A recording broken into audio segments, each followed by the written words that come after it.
gør jeg nogle gange. Så har jeg lige tid. Vi har luret den infamøse og ofte lidt hadede timeline, der er sket fedt i noget design til min bedste. Nu skal man ligesom kortlægge sin gørne og lade til liv, og vi har jo lidt, Simon, har jo lidt specielt i det, hvis at vi har gået i skole på samme måde som alle de andre. Nej, vi har kun til sammen snart 50 år på hver nu er jeg. Det er ikke godt. Men vi er til stede med et program, der er formet af, så trækker sig helt tilbage til starten af 1900-tallet. Ja, fordi deres drøm fra toppen på bunden. Vi er født samme dag, det er præcis, som danske mænd. Han tror ikke. Han skal til højhed og det samme.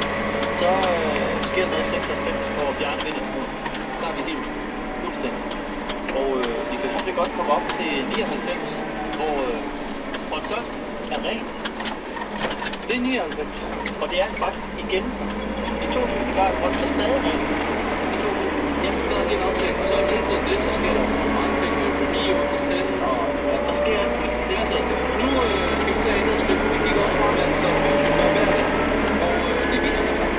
Men Rolf stadig er væk. Faktisk er han så ren, at han tid til at lave det. Verdensting til alle er nede i stjernen. Slottet. Fantastisk stjerne. Ja, og i går var han med i Godmorgen. Ja, godaften. Endnu bedre næsten. Ja. Jeg tror det. Det synes jeg. Han var inde og snakke om løst og fast og lidt om rigmøder. Han er godt på vej i Folketinget. Og han kan nemlig kommentere. Han er lidt deres Bonniksen. Jeg ved, at du godt lide at være kommentator. Det ved vi også. Du har været lidt med kommentator på dagen, synes jeg. Ja, det er Karsten på Aarhus her. Det ordner der væk. Der kommer en tendens i Danmark for at undgå rækbøder. Det er simpelthen sådan, at man tager en motorvej og sidder lidt på det. Det er meget. Og det er jo også svært for Rolf at forholde sig til det, for han har jo aldrig gjort noget forkert. Nej, det er også det, jeg tænker. Han er jo ren. Han er så ren. Og så er det jo sindssygt svært at sidde og forholde sig til. Og det er jo en smart flyvelse, det vil være ærligt at sige. Det er jo blot næsten i modsat Rolf. Ja, Rolf han er jo i nutidens halvgud. Han er teflon. Det er kan kaste ubehageligheder på. Det smutter af.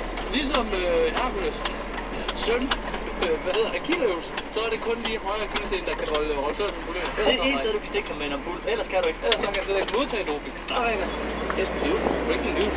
Det var faktisk. Og det fortsætter. Og så sidder man jo og tænker, er vi lidt fixeret på Rolf Sørensen? Bruger vi for meget tid på Rolf Sørensen? Nej, det gør vi ikke, fordi han er en vinder, også i danskernes øjne.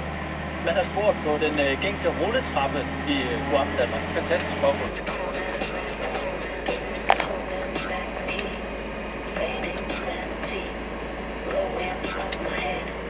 Reaching for my always loving partner, I'm trying.